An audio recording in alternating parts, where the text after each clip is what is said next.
And we are live and on the air, and this is the TWIS Minion Science Island Hangout. I'm Dyer from the great state of Connecticut, where last week we actually had a snowstorm. First one of the winter, and we're almost in February.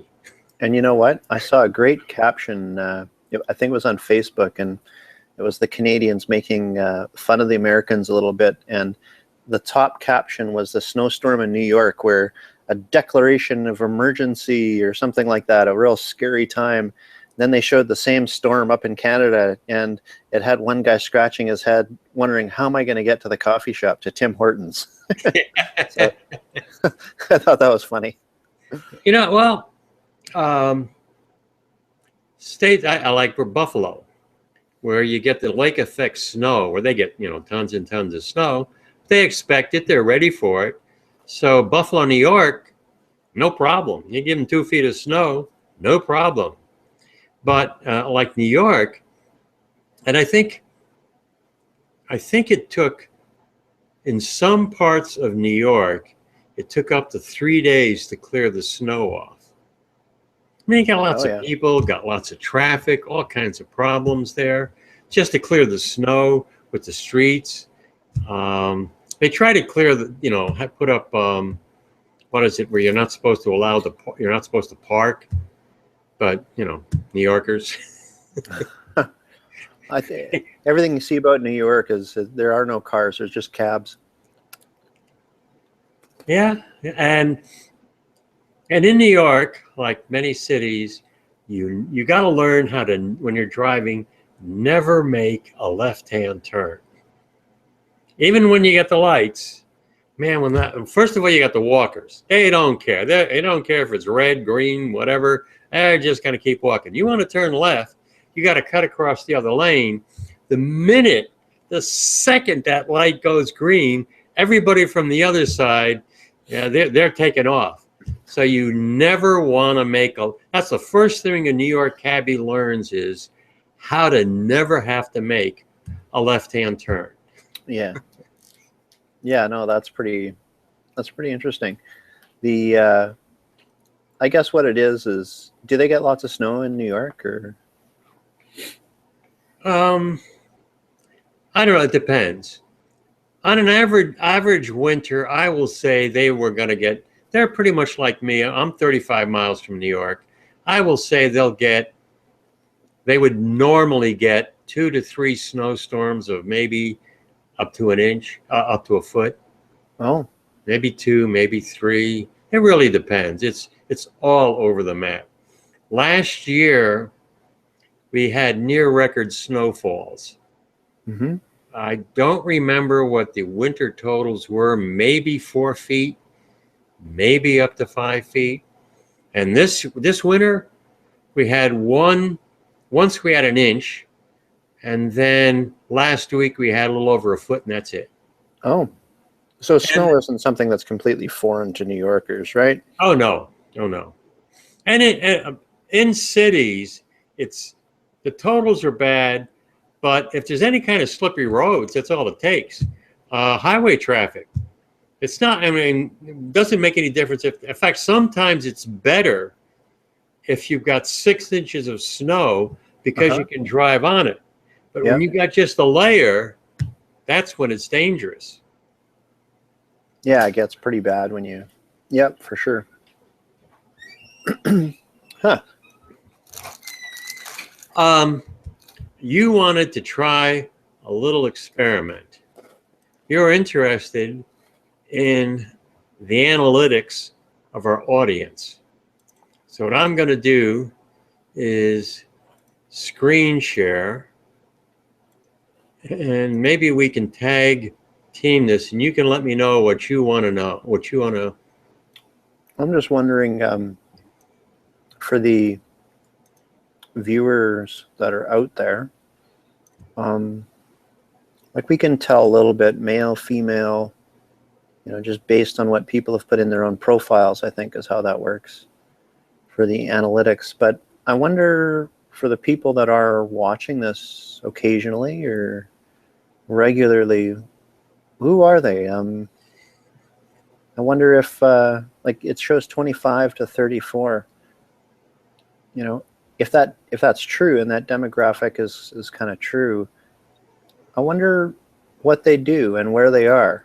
It'd be interesting for them to go on to your YouTube channel, the TWIS Minion channel, and just leave some comments to say some basic information about who they are and do they like science? Is that why they're watching? Or were they just browsing through a bunch of other channels and happened to stumble upon it? Because yeah, I'm just interested in who these people are, and I bet you it would be quite interesting to chat with new folks, and everybody has an interesting story, of course. So yeah, I'd like to learn a little bit more about who's actually watching. So yeah, leave if you wish, leave a note on the TWIS Minion channel, and please be nice, be gentle. This is our hobby, and we're having fun doing it. But yeah, it'd be interesting anyway. Kind of interesting. We look at last week, and last week, we had a lot of problems with the connection with Pamela. So I'm not surprised we didn't really get that many viewers, but interesting. Somebody from Saudi, or at least one person from Saudi Arabia watched it. Yeah. Maybe a soldier stationed there. Hungary, Russia, the Netherlands, and in most in the States. Nobody from Canada. I don't know. That's not good. Not drawn in the audience there. Oh, you weren't there last week anyway. That's right. Otherwise, we would be filled with thousands of Canadians watching it first. Yeah, this is a great connection. So I mean, what happens is whenever Google Plus does an update, 90% of the time it screws up something in the Hangouts. But we're looking good. Yep, it's not bad at all. We got Michael Jobin in the chat area. Hello, Michael. He sees us. Hello, Michael. He said, okay, Mike, why don't you leave your notes? Just post some notes in the comments on the YouTubes or the Google Pluses, wherever you like. What do you want to see? And anybody who watches this afterwards, after we record it, will post it, and we'll see. Now, the first story we got talks about one of the extremophiles up in the Arctic. And let me see if I can screen share so you can take a look. There, this is a fungi, and it's in the Antarctic. And obviously a very extreme environment, and it finds a way of making a living in the crevices in the rock. Hearing feedback again. Really? I wonder if that's me. I don't know. I didn't hear it on this side. Okay, well, I think maybe, no, I'm still hearing it. And I have no clue why. I'm going to go ahead with this story. And this is from the Spanish Foundation of Science and Technology. Oh, wait a minute. I know what it is. I think it is possibly from the chat room. Because it posts live in the chat room. And I think I might be getting some feedback there. I don't know. Oh. Okay, guys, sorry. Here we go. And it's from the Spanish Foundation of Science and Technology. European scientists, they gathered some tiny fungi that take shelter in the Antarctic. They sent them to the International Space Station to obviously see how well they would do. After 18 months on board in conditions similar to Mars, more than 60% of their cells remained intact with stable DNA. The results provided new information on the search for life on the red planet, where I don't really believe there's any. And they also experimented with lichens from mountains in Spain and the Alps in Austria. These mountain range in Antarctica, it's the McMurdo Dry Valley, and it's considered the most similar earthly equivalent to Mars. Some of the driest and most hostile environments on the planet. And the only organisms that can live there, I'm going to take a shot at pronouncing this, cryptoendolithic microorganisms. And they survive just on the cracks in the rocks, along with some lichen. Now, these fungi were placed in cells on a platform for an experiment known as Expo-E, and that's the European Space Agency. The platform was sent to the International Space Station, and it was placed outside the Columbus module. That's the key, outside. 18 months, half of the Antarctic fungi were exposed to Mars-like conditions. Talking an atmosphere, 95% CO2, 1.5% argon, 0.115% oxygen, 2.7% nitrogen, 370 parts per million of H2O, and a pressure of 1,000 pascals. And through optic filters, they were subjected to ultraviolet radiation as if they were on Mars, which is higher than 200 nanometers, and others to lower radiation so they could have a control sample. The most relevant outcome was that more than 60% of the cells in the endolithic communities remained intact even after exposure to these marsh-like conditions. Wow. Let's see, the range of samples were subjected to an extreme environment with temperature fluctuations of between minus 21 to 59.6 degrees centigrade.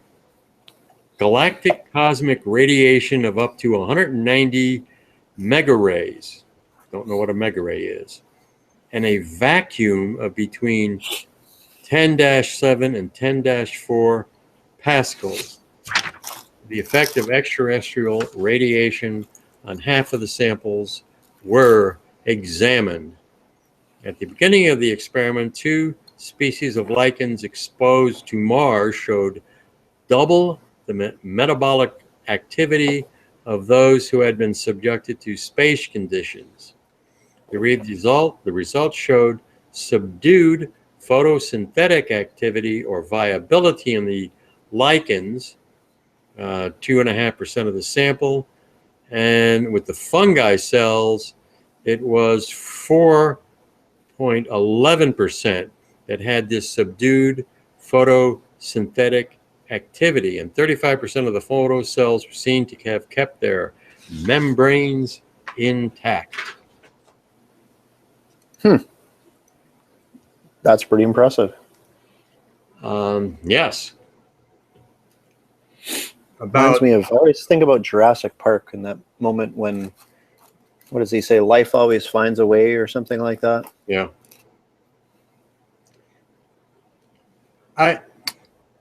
Last week I found a story, and I forget where the heck they went looking for life. I think it was Antarctica.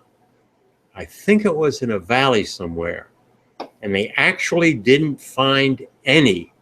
And that's the first time I've ever seen any researchers look anywhere on Earth, below and above ground, in the oceans, under the oceans, and not finding life.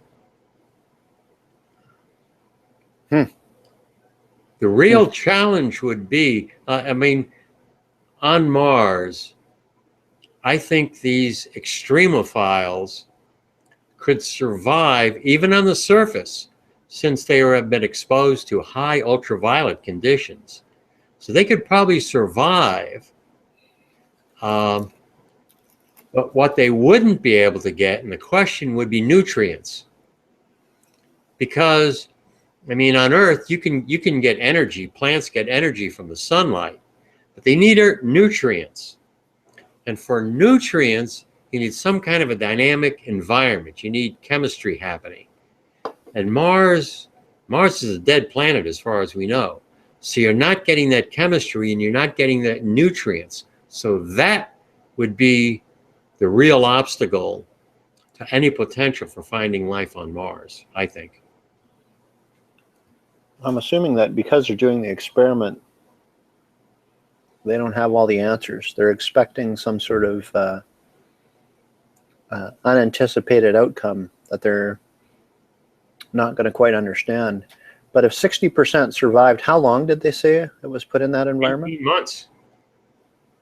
Okay, that's incredible.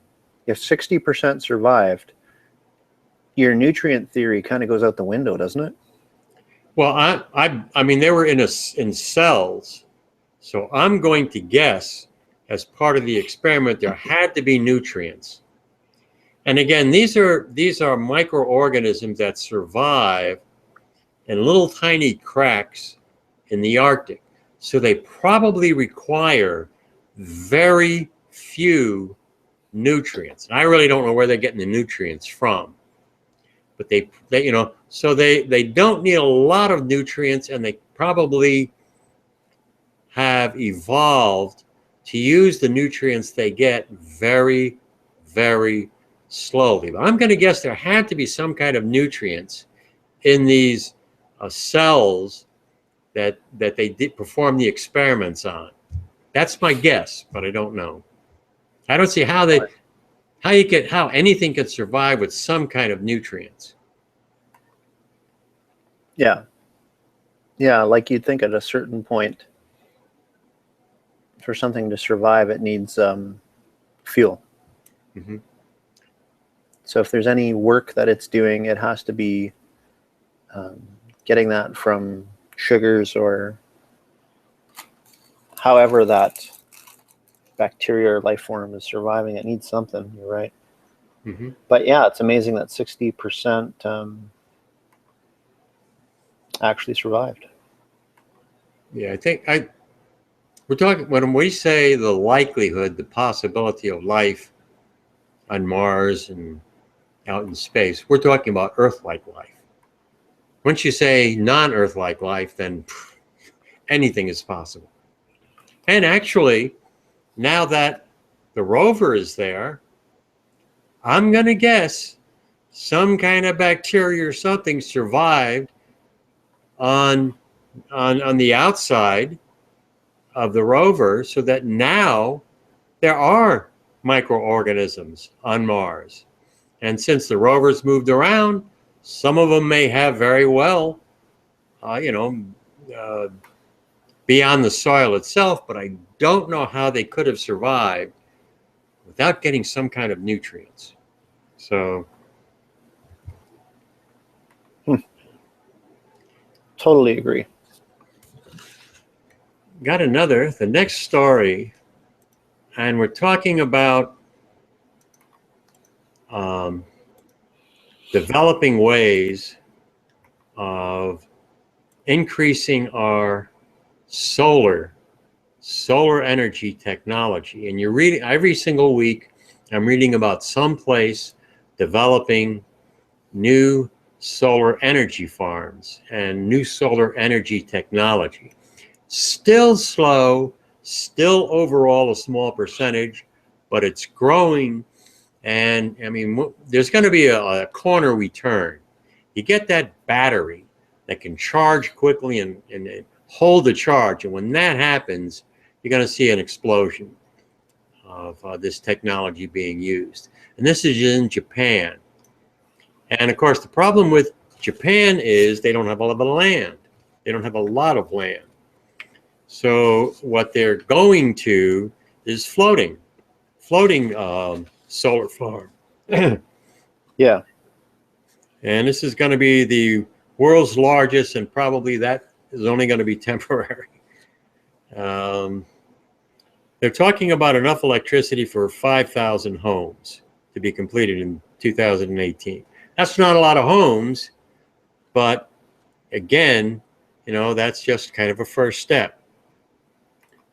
The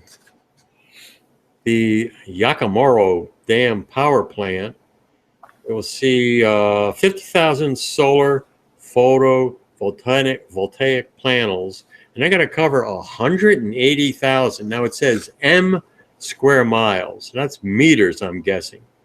I don't think it could be miles. So I'm guessing 180,000 meters, square meters. 180,000? Yeah. Holy, that's big. Oh, yeah. Well, I can't really, but yeah, you can see.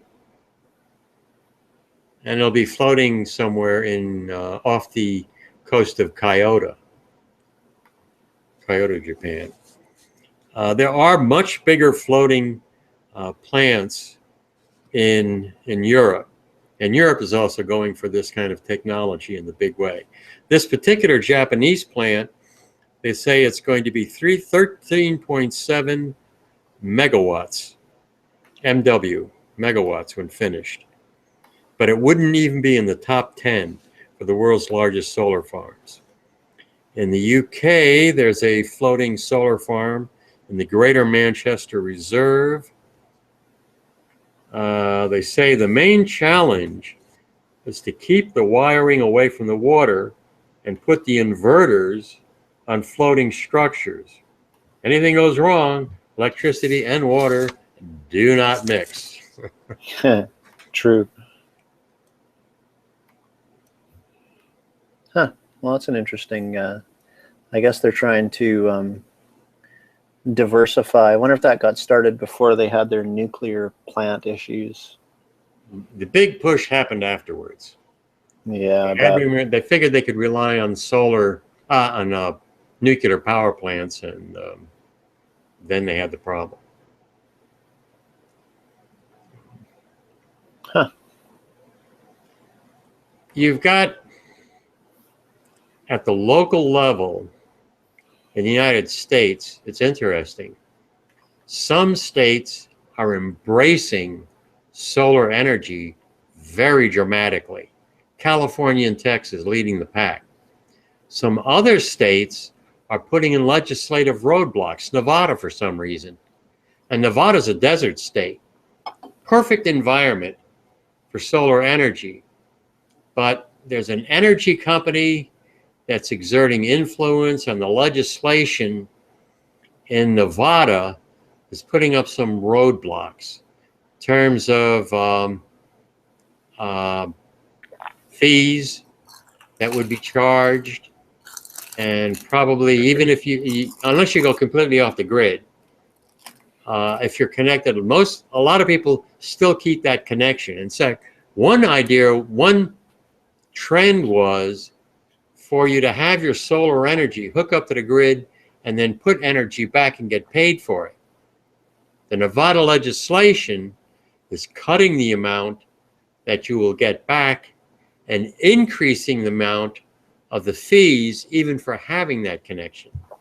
So it's interesting. For a state, again, a desert state, that would be perfect, but you know, the energy and the legislature, the politicians, not too happy about it. But in Texas, California, most states are really investing far more into solar energy, a very good trend. Yeah, I think maybe they're a little bit scared, right? Oh, the energy companies, yes. Yeah, because if it gets too popular, that wouldn't be good. Oh, I think the car manufacturers are holding their breath. I mean, the difference. I mean, an electric car, you don't get the heat generation, which causes all the mechanical problems. In TWIS, either it was last night or the week before, they talked about the amount of of fuel energy, the amount of fuel that's used just to keep the engine going, it was like at least 15%. You go to a electric car, you've eliminated the maintenance problems.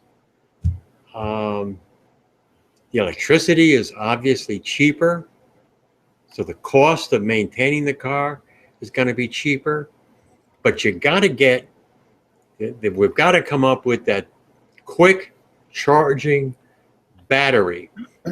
Tesla was the big one, and Tesla had a battery swap that would took maybe 5 minutes. So that's doable. Drive in, get your battery swap, drive out. But they discontinued it. Maybe it was too expensive. Now the charging stations they have, it takes like 20 or 30 minutes to charge up, and America's not going to put up with that. Now they say, well, you can come in, have a cup of coffee while your car is charging. No. America's not going to put up with it. Some will. Some more. Maybe a few laid-back Canadians might. But your typical American commuter, they want to get in and out. So you got to get over that. You got to get that battery that can charge in 5 minutes. That's a stumbling block. But the car company's got to be terrified. Oh, yeah. Yeah, no, I totally agree. The car companies, well, I think they're all jumping on board in a big way now. Like they're all building their own cars, and they seem to have resolved themselves to think that, okay, this is the future. Self-driving cars are the future. Like they're all investing pretty heavy in this stuff now. I think one of the Scandinavian countries might be Denmark. And an electric car is the highest selling car, and I think it might be a Ford, some kind of Ford electric car. The Volt? Might be. Yeah, Tesla's got the best, but but their price line is ridiculous. So they're supposed to be coming out with a $30,000 Tesla, but I haven't seen it yet. Yeah, if they're able to make that economy car that's in the 30,000 range, they'll do good. Yeah, and like you say, Ford is really going in big time. Ford is an American company going into electric. They do have, like you say, the Volt and a few others. Again, the issue there is if you're driving around town, I'm not sure what the range of a Volt is. I know with the Prius, which I looked into, which is a hybrid, their electric battery only gets you 15 miles. I don't know. I'm going to guess a Volt of the Volt, maybe 50. I don't think the Tesla is 200. I don't think a Volt gets you 200 miles, but I'm not sure. So there you have the problem. You got to recharge it. If you got a setup at home, you're okay. But if you're on the road and you commute, you got a problem.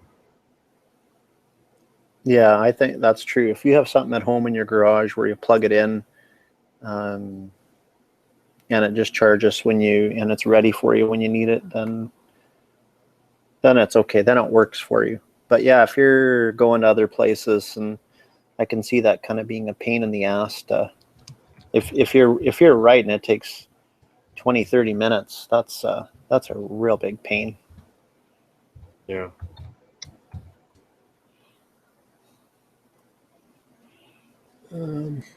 I got a couple of really neat stories next. And again, we're seeing that quantum leap in technology in some things. I don't think we're seeing it in AI yet, but we're seeing it in 3D printing and prostheses.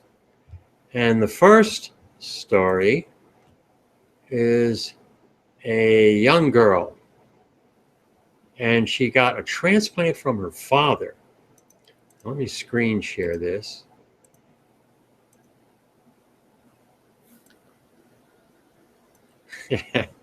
There's the young child and the father. Now, this is Northern Ireland. And that's a 3-year-old girl. First to have a life-saving life-saving adult kidney transplant. And there are not a lot of details here, but I'm kind of curious how an adult kidney, well, kidney's a pretty small organ though, right? Yeah, they're pretty small. So, but the way they were able to make sure the surgery would work is they used 3D printing modeling. Now, at 4 months, Lucy Boucher, she suffered heart failure, and it starved the kidneys of oxygen. She would have needed to have kidney dialysis for the rest of her life. This operation was at London's Gay and St. Thomas Hospital. To conduct the transplant, which they got from her father, he donated his kidneys, one kidney. The surgeons made a detailed model of his kidney and her abdomen with a 3D printer so they could map out the procedure with precision, minimizing risk. The procedure this procedure took place in November, and she's doing very well after 4 months. Let's see. There might be a picture here. There's a picture of the machine, the 3D printing machine. And the 3D printout was surprised how big it was. It probably almost had to be a scale model. And I wondered how it could possibly fit into Lucy. Yeah. Actually, I would be interested in, I don't know the size comparison between an adult kidney and a child's kidney. My father lost a kidney, and he did very well with one. So that's one of the organs you get two, and you can do very well with one. Considering all the potential complications, it's fantastically how well everything went. This type of surgery is very complex. The 3D printing of the donor's kidney and the child's blood vessels will assist the surgical team ahead of the operation. See, you can do modeling. You can actually experiment. I didn't think of that. Using this model, you could do experimental surgery. So you could get the technique down, very, very precisely. Yeah, that's pretty cool. Yeah, 3D. I think I don't know when its takeoff period will be, but usually when a new technology comes out, like 3D printing, you started hearing about it 5 years ago, and it had lots of hype, and it was going to be the next massive thing. But like all technology, it comes out and it's super popular, and people are over. They think that it's going to be the next greatest thing, and it's going to happen now. But it usually fails at that point, and then there's a period where you don't quite hear about it, and then the technology really gets legs at some point. And I think we're kind of at the point where I'm just waiting for it to really get legs, and when Walmart starts selling it, then I'll be excited. I don't know what they cost. Assignment, Dale. You go online. What is the cost of a 3D printer? I think anything from, like, I've seen them for the real cheap ones for a couple $100. Mm-hmm. And they're very elementary. Yeah. And then you can get into massive industrial models. Yeah, I saw there's an open source website where you can get the models, the blueprint that you feed in. But there's just for making models. Like, I know the TARDIS, that was the big thing, the TARDIS. But that's, as you say, that's just models. They have 3D printed a car, but those are huge, huge 3D printers. And that's very expensive. Yeah, exactly. And as soon as they discover, the corporations discover they can make a lot of money from them, and they will make a lot of money from them, then you're going to see that explode. And I think we're pretty close. I mean, you hear in this case, well, this is a hospital. Well, I can visualize every hospital in the country, in the universe, in the world, having one of these. You know, so I mean, schools, practice surgery. A problem for people in medical school is having a cadaver they can work on. Well, So now think. Go ahead. So think about this. They're working on 3D printing more than just plastic bits, but they're doing it to build circuits. They're doing 3D printing, so electronics. They're using it for printing glass things. Almost anything you can think of. They're 3D printing bricks to make brick buildings. They're 3D printing pharmaceuticals. I think in the future, I bet there will be a point where we won't think of it as 3D printing.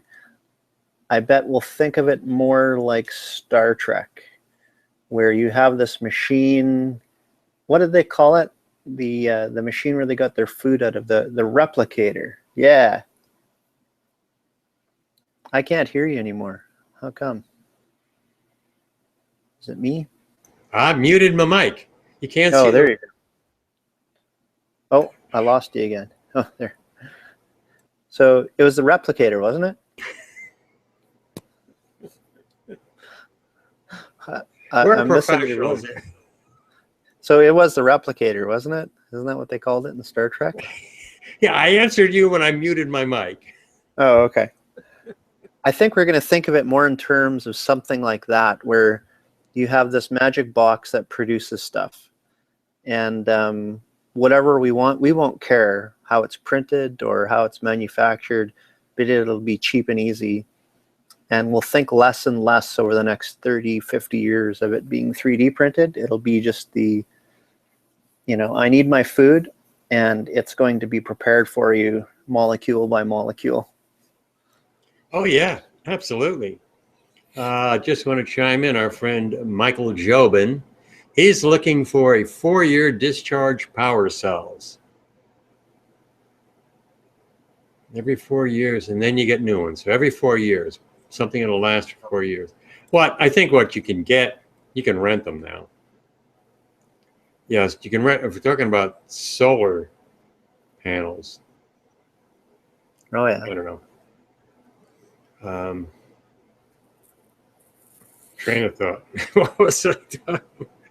Well, the 3D printing, we were kind of. Yeah. I don't. At some point, they're going to drop the 3D printing. You're just going to have some sort of replicating machine that will specialize in something, and then eventually they'll come out with machines that it'll do almost everything. But in the beginning, it'll be specialized. So I think there'll be a phase that'll go from 3D printing, where you'll buy the 3D printer that does electronics or pharmaceuticals, elementary foods, and then it'll move once they get that, then it'll start blending where, oh, this thing does 3 things now, it does 5 things, and then eventually it'll just be a box that will produce whatever you need very cheaply. Yeah, think about when people who like to repair old cars and electronic equipment, you come across the problem you can't get a part. Well, you'll have the design. You just download the design, put it into your printer. There's your part. Wow, it could be big. Patent it. How about your internal molecular sensors find out that you have pre-diabetes, and go over to your replicator, and there's an auto injector sitting in there that you take out, and it's full of nano robots that go in and just fix whatever's wrong with you. Yeah, eventually. Yeah, eventually. Oh, future. We'll go to the stem cell, CRISPR-Cas enzyme or something, and we'll simply program the stem cell to produce a new healthy cell to correct whatever our problem is. That's the future, obviously. And it's not 1,000 years in the future either. Might be 100, might be only 50. So if you go back now CRISPR-Cas9 is finally hitting the mainstream of at least science circles, right? Science reporting. But if you go back, we were talking about it 3 years ago. I think we would be able to find a podcast that we did when it first came out. We noticed it and saw the potential. And nobody was talking about it back then. It was a completely foreign word. So, hey, if the few that were watching, they would have been ahead of the curve by quite a bit.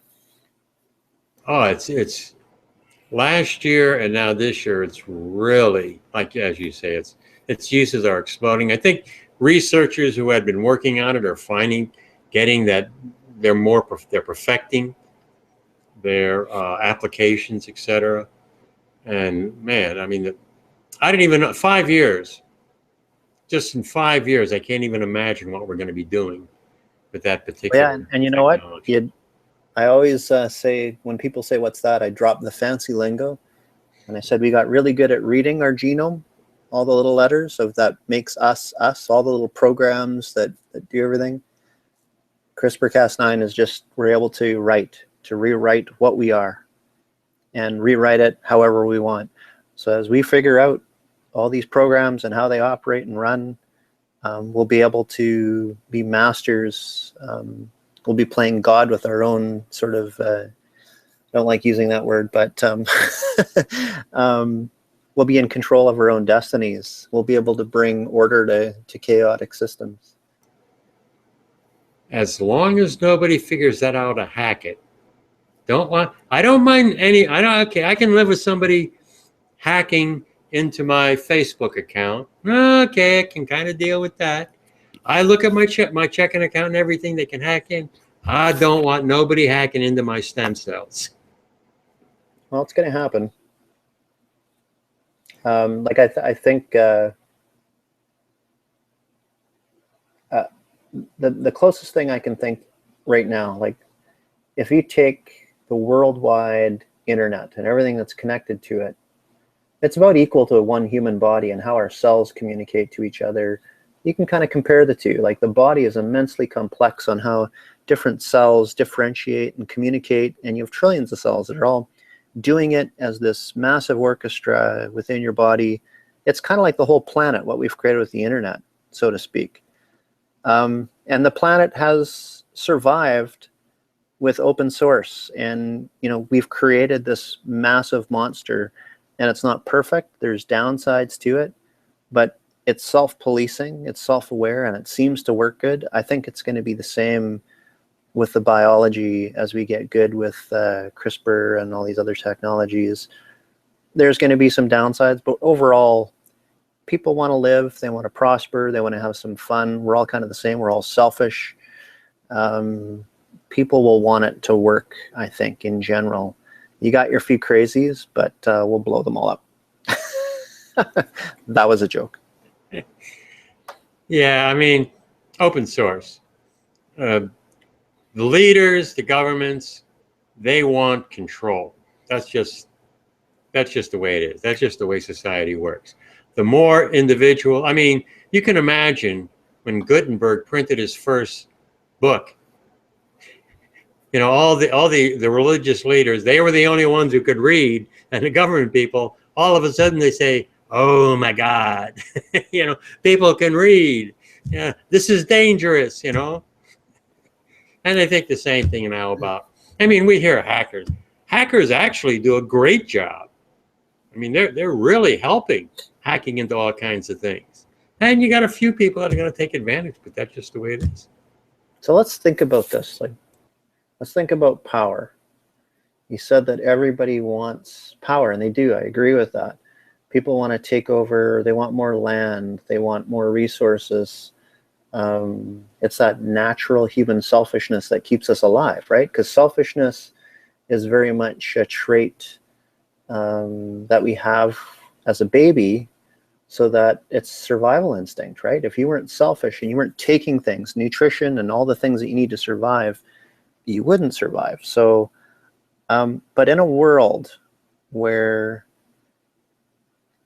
let's say that we have these 3D printers and they're not 3D printers anymore. They just produce whatever we want for nothing, at no cost. Does power become irrelevant? What is power when anybody can have what they want? What is power? Are people still going for that? Or have people forgotten about taking over countries because, you know what, I've got this box in my house that I'm as rich as I want. I can produce whatever I want. Does that change things? That's a good point. Technology change it? And do we become more peaceful? Yeah, wars, that could very well happen. My guess is that is exactly what will happen, because your ability. We're in a tough economic time. That's going to be a little caveat. Bad times, good times. But overall, people are able to get what they need more easily than ever before. If I want a particular product, about a month ago, Pamela Taylor was talking about this thing called Soilia. Let me see.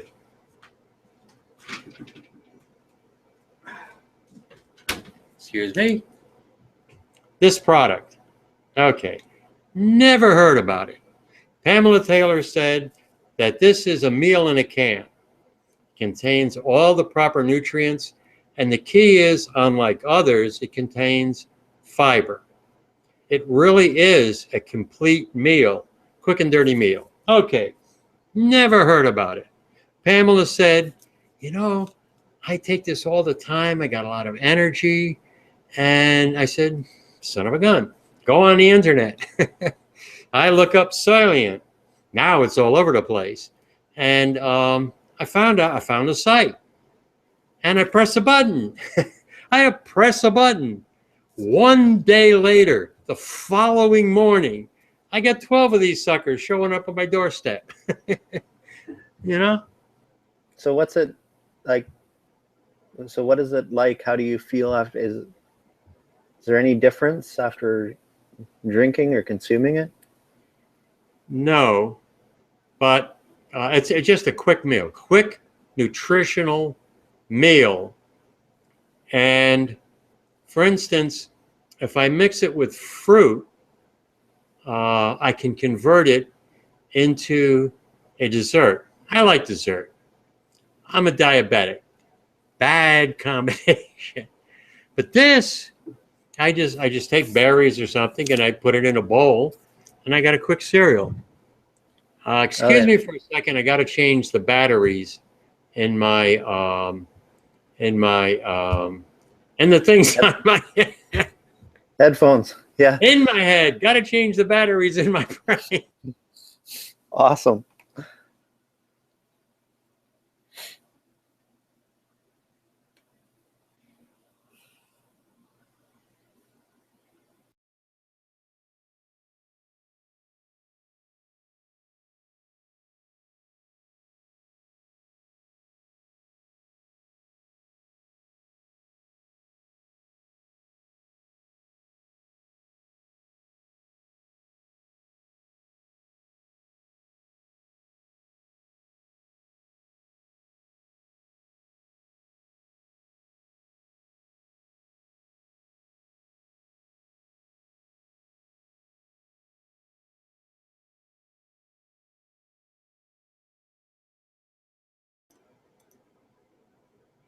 I've recharged my brain. I will wait for Dale to get back on a break. I'm back. Oh, and you're back. What is Michael Jobin? Uh-oh. He says Dale looks kind of like somebody named Yuri Malenchenko, who is on the International Space Station now. Yuri. I look like a Yuri.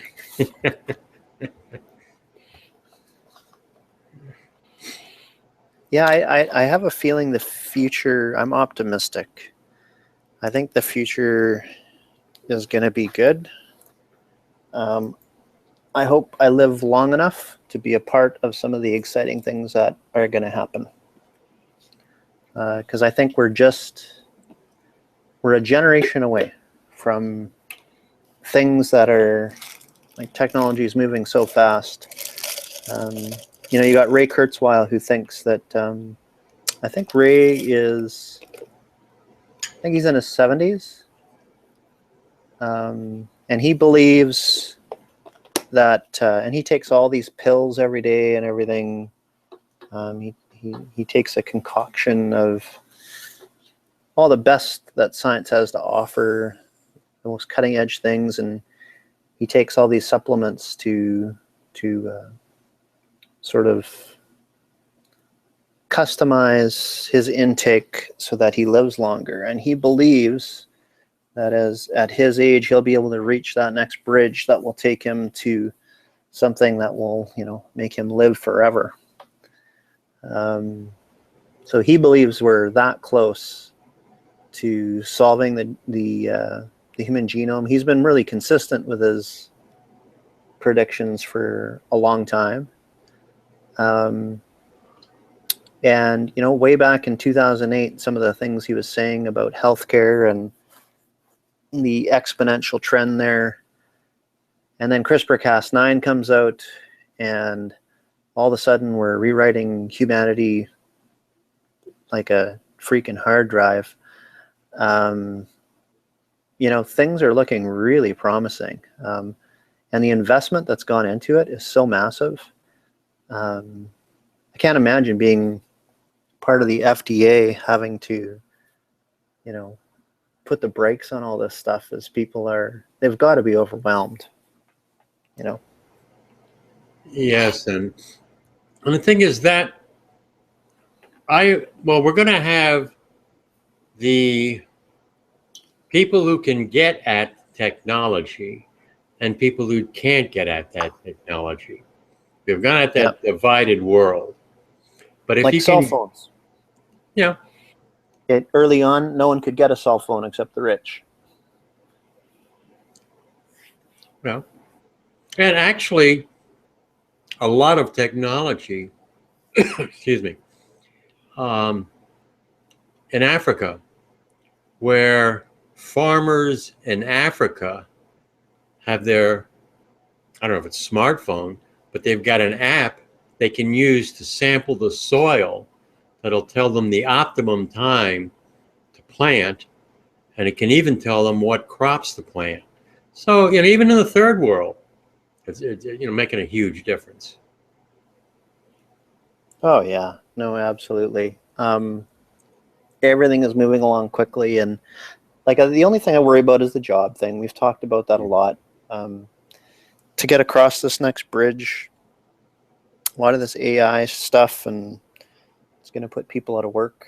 So while we still have a monetary system where we have to pay into it and pay for goods and services, and we're not at that Star Trek-like atmosphere, you know, how are we going to walk across that bridge and get everybody across it? That'll be an interesting, and I think we're crossing the bridge right now.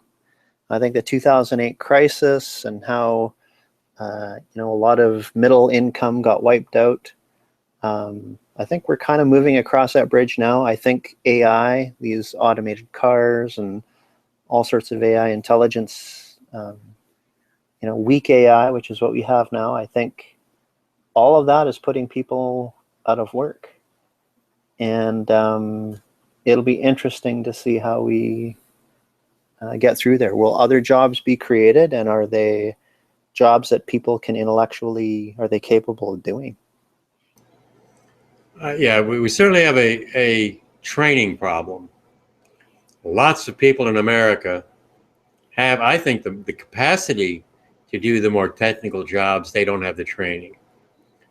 But you can now increasingly go online, which costs nothing, to get training. Our friend Ulysses Akins, he's going for his master's electrician license, and he goes online 4 days a week, and he only goes to college 1 day a week, one night a week. So that's an example or even with education, everything's just online. And if you can do the job, corporations don't care. They don't, you know, as long as you yeah. can do the job. It's not like the old days, got to have the certificate. Heck yeah, I mean, half of them billionaires in the United States quit college. You bet. And you know what? That's becoming and I think the colleges are concerned about that. They've had a monopoly on education, and it was very much established that if you wanted a decent job, you got to have an education. But, you know, they're going to survive too, but in what capacity? So, you know, I know our hiring practices is, you want to hire somebody, hey, if they've got an education, it's almost looked at as a really important bonus, but it's not the key thing. The key thing is, for the job we need done, are they going to consistently hit it out of the park? Do they work well with others? The attitude is good, and can they work themselves to get where they need to go? And it really doesn't matter where or what your education is. If anything, it's a very significant bonus to the company, but the most important thing is, can you execute? Can you get it done? And I also think for both the worker and the corporation, finding out as quickly as possible whether or not you can do the job is important. Now, it used to be you had these probation periods, maybe 3 months, maybe even 6 months, and you could be struggling at a job and you're not really sure, and then you know it doesn't happen at probation time, where they sit down and say, okay, sorry, you're not doing your job, whatever. Now, that's a week. I mean, you can find out now very quickly whether you can do the job or not do the job. And that helps the employee. I mean, who the heck wants to get stuck on a job where they're continually behind the 8 ball? And that's the kind of thing that's going to happen. We're also going to find out very quickly. We're also going to get better models, so that you can look at the model, look at your skill set, compare it to the model of different jobs, and more quickly identify the jobs you can do, or quickly find out what those jobs are, or maybe do a little online test or something and say, hey, I like this. I think I'm going to try for this job. And then the corporation, they get this person who can demonstrate a desire and ability to do the job. Well, I have a funny feeling that, and I think I've gone through this before, I probably keep incessantly repeating the same things over and over, but I think capitalism is going to create the new communism. Because my thinking is, the way capitalism works, and you tell me if this is reasonable. You being from the US, it's kind of the home, it's the poster boy of capitalism. So what capitalism is you need to make, if you want to compete in a capitalistic society, you have to create a product that's at least the same, or more importantly, better, superior than your competitor. And it has to be done, especially, and this is really important, at a lot less price. Does that make sense so far? Sorry, you caught me with a mouthful of chips. Yes, that No makes worries. sense.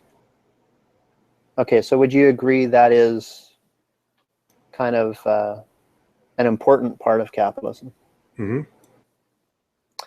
Okay, so let's take that. So we're seeing it in things like, and we've discussed this before, we see it in things like iPhones, where the iPhone has replaced a whole raft of technologies.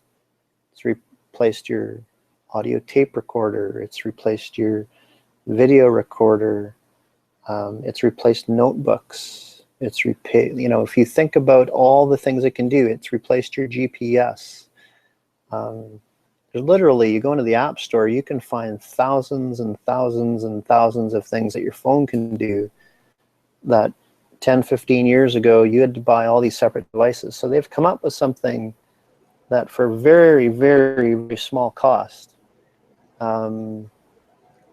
it wiped out a bunch of other competitors. Capitalism. So what's the next step? Someone has to come out with a cheaper phone that does more. And if you look at Apple with their latest earnings announcement, they're talking about making a smaller iPhone that's cheaper, because they think that they're going beyond the market of what people can afford. And in order for them to keep having success as a company, they got to make something smaller, more powerful, and cheaper. And that's what capitalism is. Now, here's the point. Things are getting faster, better, cheaper through technology. Eventually, your margins are so small, you're creating 3D printing devices that print out your pharmaceuticals in the future. You have all these things that it heads towards zero cost. Once you get near zero marginal cost on these items, you're getting things for free, essentially. What that is, the definition of that freedom and sharing, is basically a communist society, because companies won't need to exist if you have the magic machine that will produce anything you want. So, and it's capitalism that's going to take us there as a vehicle to lead us to this communistic society, and not the communism that the Russians had, not like that. The type of communism that's just sharing, right? Everybody's equal. It feels like that's where capitalism is driving things. Is that insane? Well, again, depending on definition. The problem with communism, the way it's developed, is it's central control by the government. Now, Russia, never really developed into a communist system the way Marx or Engels wanted it to develop. Excuse me. It just became another form of dictatorship. And that's what even now, Putin, popular person, would win an election, but he's basically taking control of the country. Nobody can challenge him. China's a little different.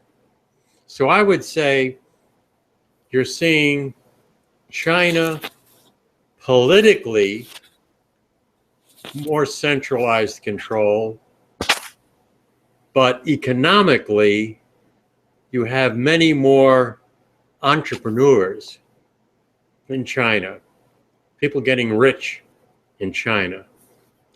And so the Chinese government they're evolving. China's evolving.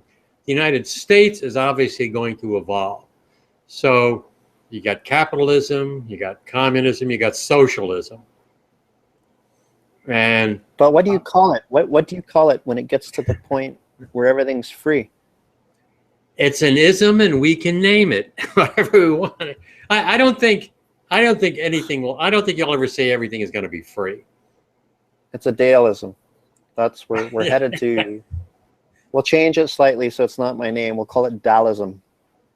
There's going to be some system for valuing what you do and valuing the products and things you need. So there's still going to be some. It's not going to be the kind of monetary system we have now, I don't think, and we're already moving away with it. Cash money? Who the heck wants cash money? I don't care. Bitcoin, So we're evolving already away from it. But I don't think we're going to get away from. We're not going to go to a barter system, I don't believe. It's too big, too complicated. The American society, too big, too complicated to go to a straightforward barter system. But let me ask you this. Do you think it's possible that eventually 50 years from now or whatever it is, you're going to have a box that will produce your food or any product that you want? Do you think that magic box will ever be available? There's somebody's going to have to build the box. Somebody's going to have to program the box. There's always going to be some kind of a manufacturing, a development process. I am not going to be able to have this magic box and I'm going to be able to completely rely on it. I could. So we'll have one company. We'll have one company that makes the box. No, you're going to have 1,000 companies. Forget about the monopoly. That's out the window. You're going to have thousands of boxes. You're going to go online and say, I want this particular thing. And then 43,000 people will send you emails. Here's mine. And you'll get to choose which one you want. So I think we're going to have some kind of a value system.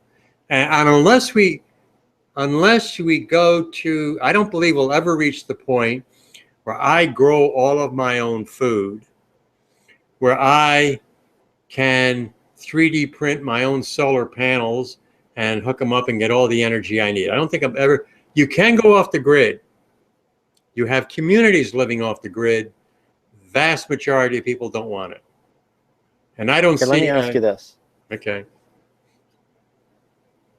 They invent a fridge, that your fridge behind you, let's say we're in the modern 50 years from now, and the difference between your current fridge and the 50 years from now fridge is anytime you take something out and consume it, it's automatically replicated and that product is replaced and put back there for you the next time you want it. It's reprinting that consumable that you just ate. So why do you need value of anything? Why do you need any monetary system at all if you have, 3 or 4 base devices in your house that produce anything you want? What does it mean to have value if everything is provided by the magic box? Yeah, but you need ingredients. That magic box can produce cereal, a hamburger, or whatever, but that hamburger and cereal is made out of proteins. Somebody's got to grow something. Now, how are proteins made? It's a chemical process. Chemistry. Right. And it comes down to atomic level. Right?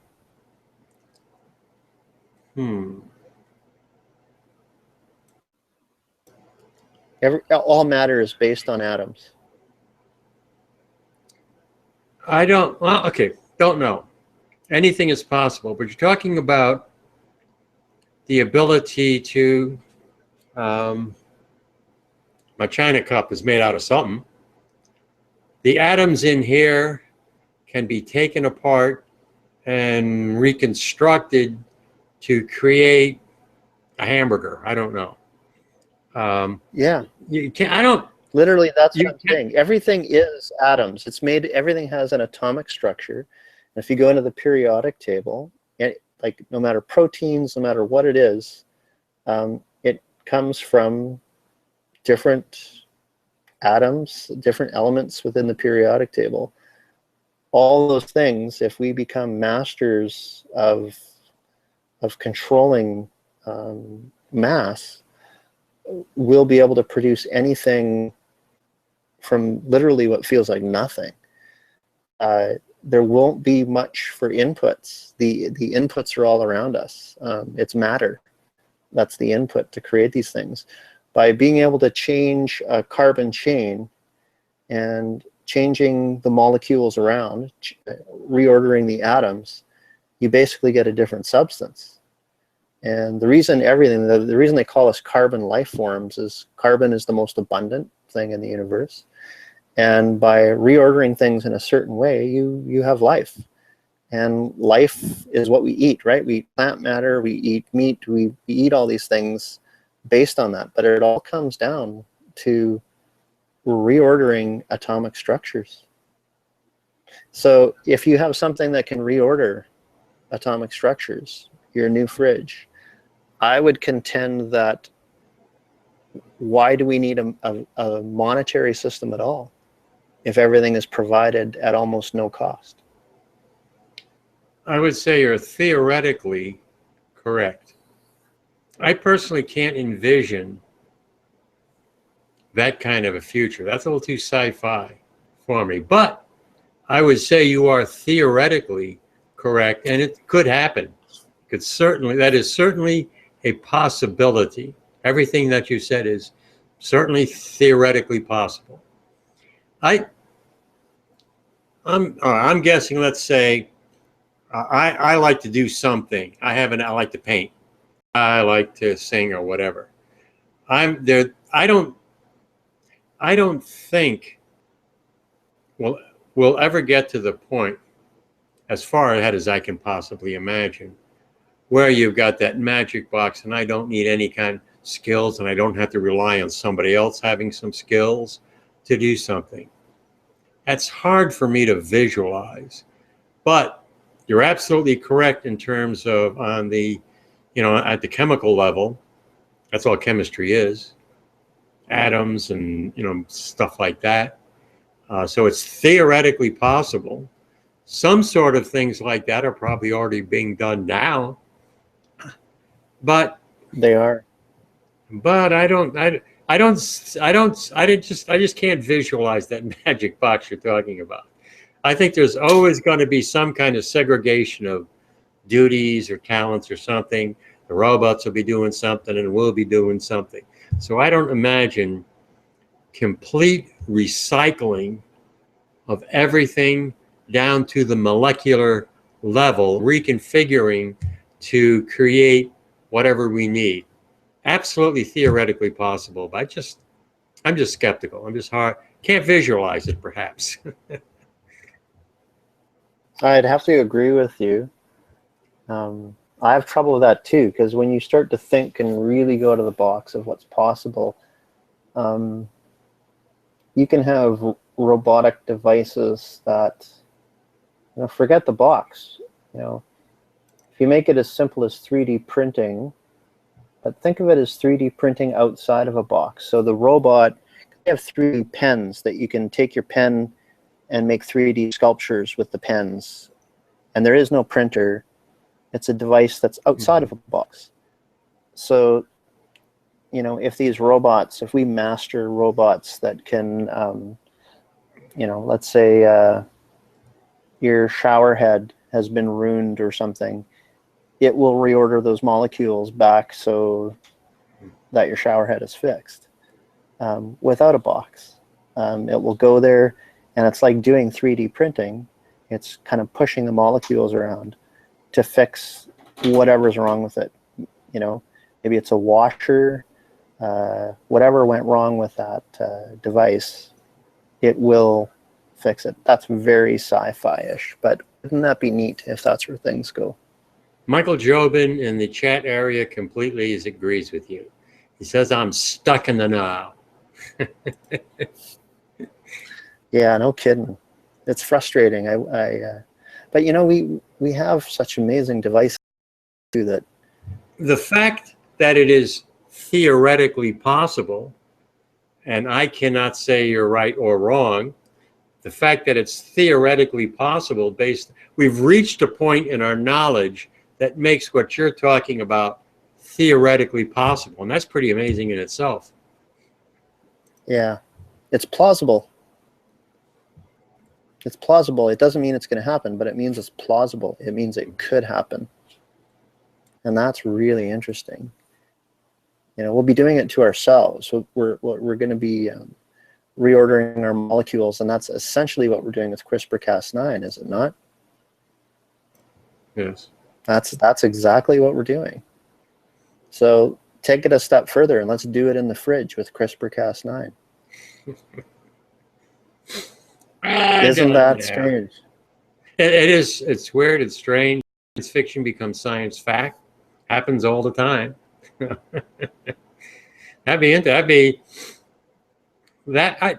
it be good or bad? I don't know. I don't know either.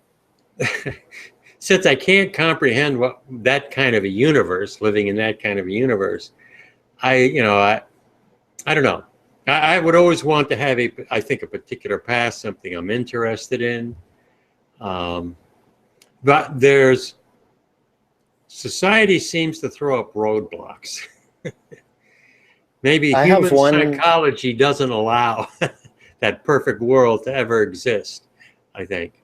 There's kind of a, I have one. one step forward, one step back. It always seems to happen.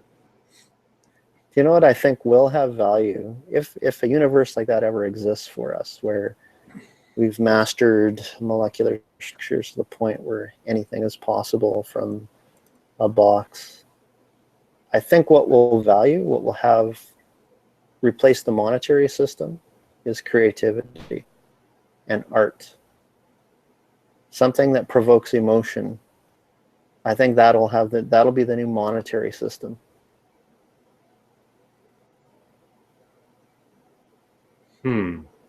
When we think of art, the process that creates art also produces products.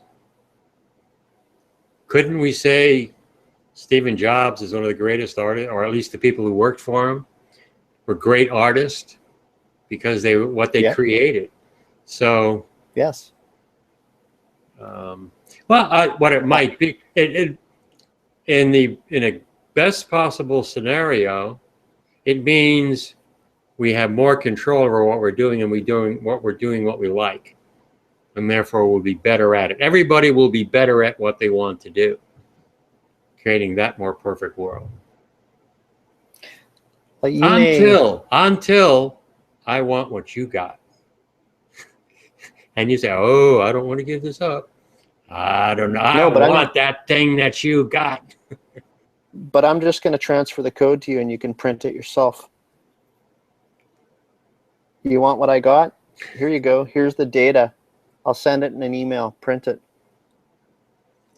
Theoretically possible. That is certainly possible. And if we could master molecular transformation, you want gold? Gold won't have value anymore. It is only our imagination. Whatever the limitations there are, the limitations exist in our imagination.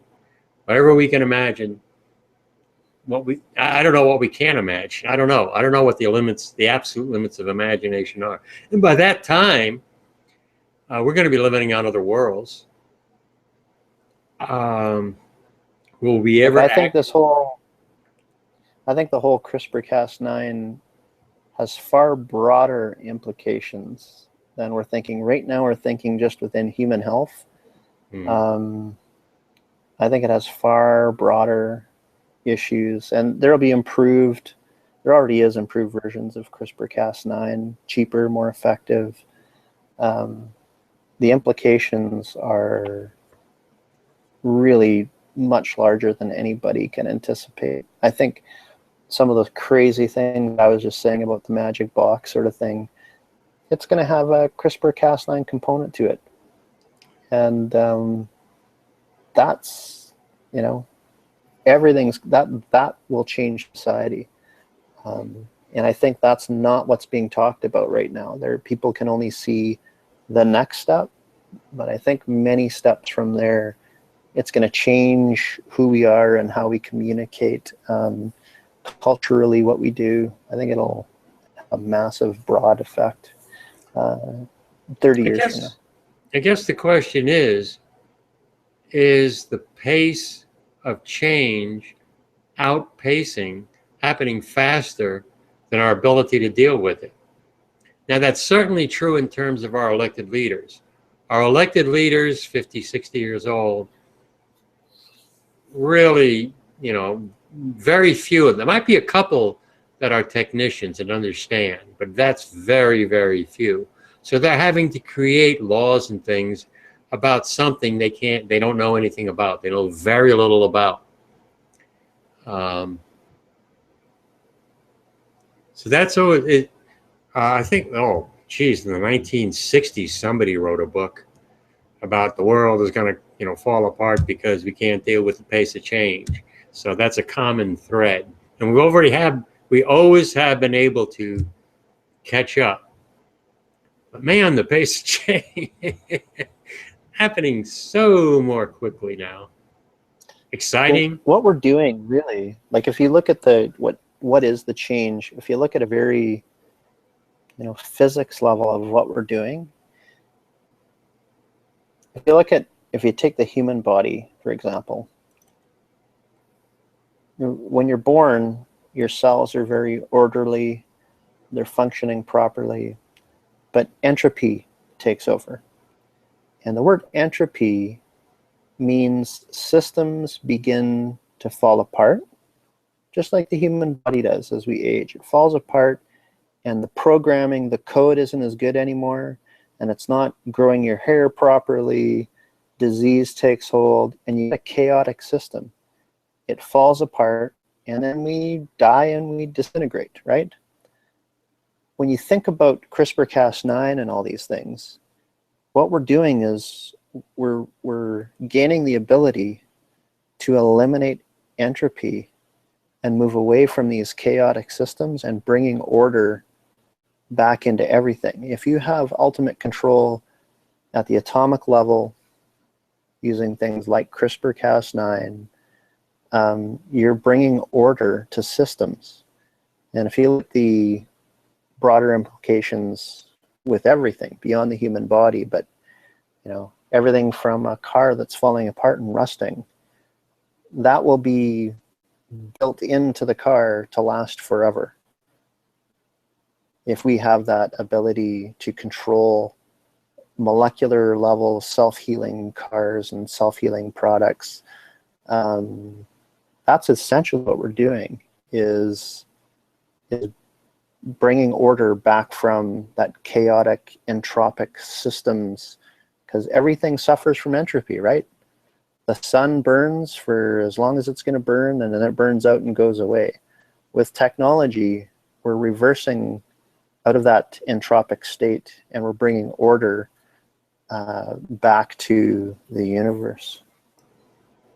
One catch I can think of is human emotions, the way the human brain works. We make illogical decisions. So, if we're talking about a perfectly logical world, that I will say absolutely will never exist. Don't believe it, because we humans think illogically. And step 1, 2, 3, 4 seems perfect sense.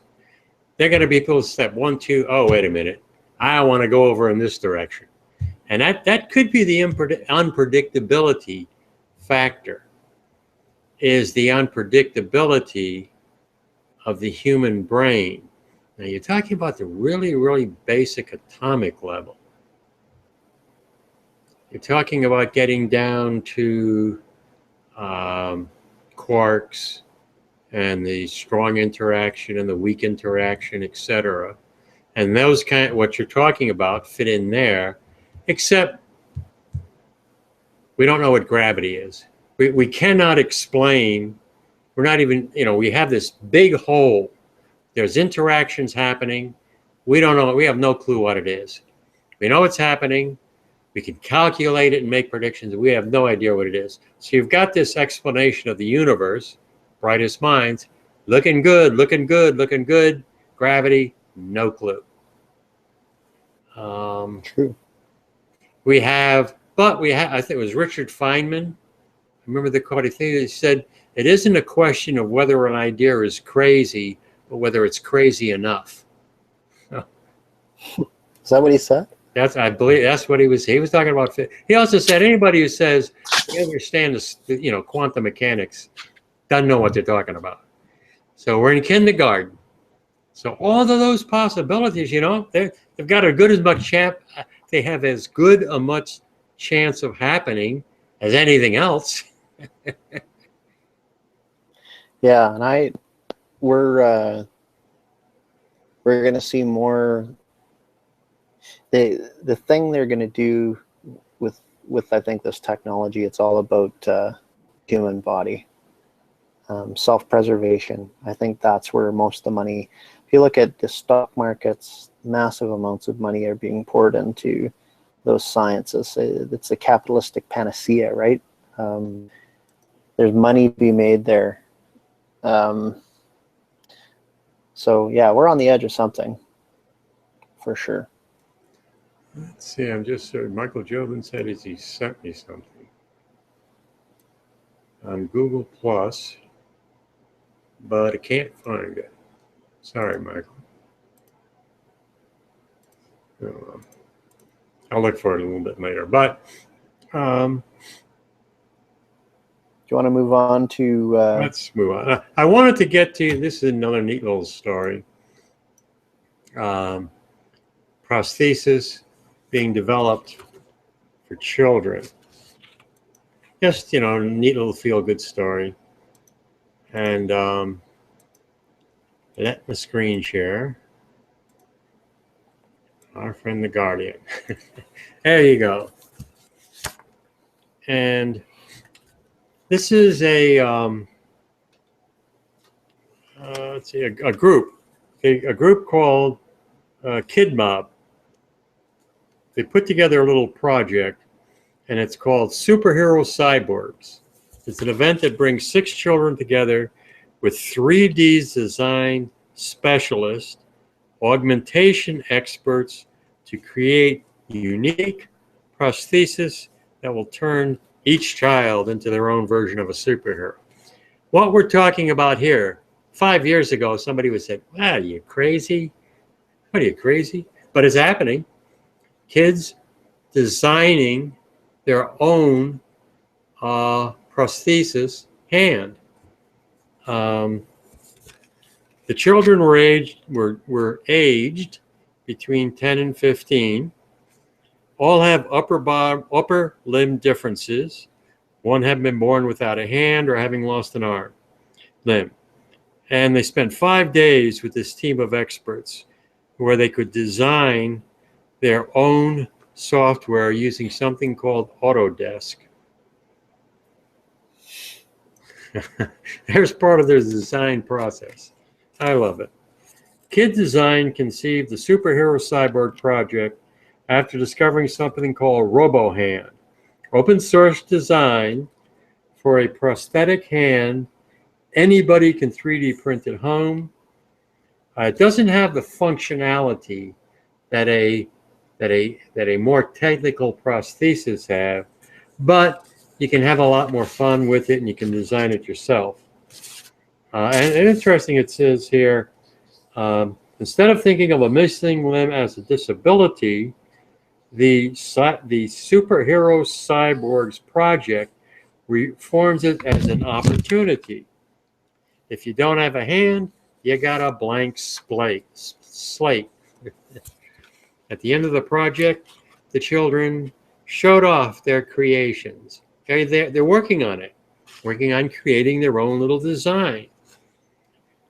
Details of each superhero prosthetic got posted on a DIY site called Instructables. And so other groups and other people can follow it. A classroom might work on building a project and then donate a finished hand to somebody they know or appoint it to someone in the community who is in need. They designed their superheroes on a piece of paper, shared it with other children so other people could sit down and talk about, other kids could get together, and then the prosthesis was built based on the design these kids created. And we can talk about some of them. And this is David Botana, 13 years old.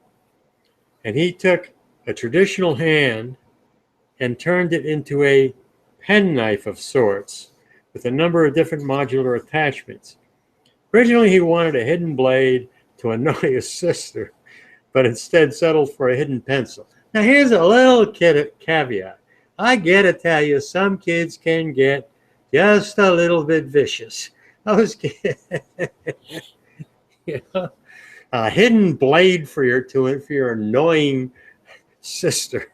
I don't know about that. Another girl. This is Karen Blue, Karen Blue Coffee? That's her name. That's a unique name. Karen Blue Coffee. And she designed what she called the E-Nub. And it's got lights and a grip with a detachable bow and arrow. There we go. Weapons again. The kids designing weapons. And a water gun activated by an R elbow movement. And she wants to beat up her siblings in a water fight. Okay, guys, come on. We got to fight. I don't know. Kids are pretty violent. I don't know. There goes your idea of the perfect world, Dale. I don't know. What else we got? That's the guy, the designer, Andreas Bastian, and he works with E. Noble. And there was a Jordan. There we go. A glitter gun. One of the things we were trying to set up with this workshop is kids will get partnered with the maker to collaborate with them for 3 or 4 months after the workshop. And obviously 5 days is not a lot of time to learn about a design, but we're pushing the prototypes as far as we can go. Once again, there we go. Beautiful young girl, and what is she doing? She's inventing a glitter gun. So if instead of the magic box thing, get rid of that altogether, but go back to she made the glitter gun and all these amazing kids that have done these things. Let's go back to 1995, or say, what was the last year that you worked? 2000. So try to imagine what the current technology was like in 2000 concerning prosthetics and what people were talking about, whatever you can remember. Would it not be almost like magic that kids are inventing their own prosthetics and they're manipulating matter at will and attaching it to, customizing it to their own arms? That almost sounds like fiction if you're talking about it in the year 2000. Oh yeah, it's incredible. Let's see, Michael Jobin, what he linked, he sent me to Mystery Science Theater and a movie called Special Delivery, where actually what's being delivered is this book. And the guy's going through the book. It looks like he can, kind of, print that little magic box. Yep. Interesting, Michael. Thanks for the link. I got to clear out pretty quick here, Ed. Okay. But how did we do for time? 11, 15, well, about an hour and a half. What great discussion. That's not bad. Great discussion. Yeah. And I think it's going to be really interesting for the people who have a chance to watch this. Yeah. So we'll see if they comment on YouTube at all. Okay. I'll solicit some comments when I post this on Facebook and Google Pluses. Okay. Great discussion. Awesome, Soul. Great having you here, and hopefully see you next week. Assuming, of course, you don't get lost in the forests of Canada. Let me mention briefly, you've been posting a little about search and rescue stuff, and it is amazing how quickly you can get lost in a forest. I've been in a couple of forests, and you can walk in 10, 15 feet, get turned around, you got no clue what direction or anything is. Yeah, if you haven't been in a forest, in a real forest, it's hard to appreciate how quickly you can get lost without understanding, basic navigation skills. So, but it's good. It's a good challenge, that's for sure. Yeah. Okay. I will. All right. Possibly next Talk week. to you soon. Go rescue some people. Bye. All right.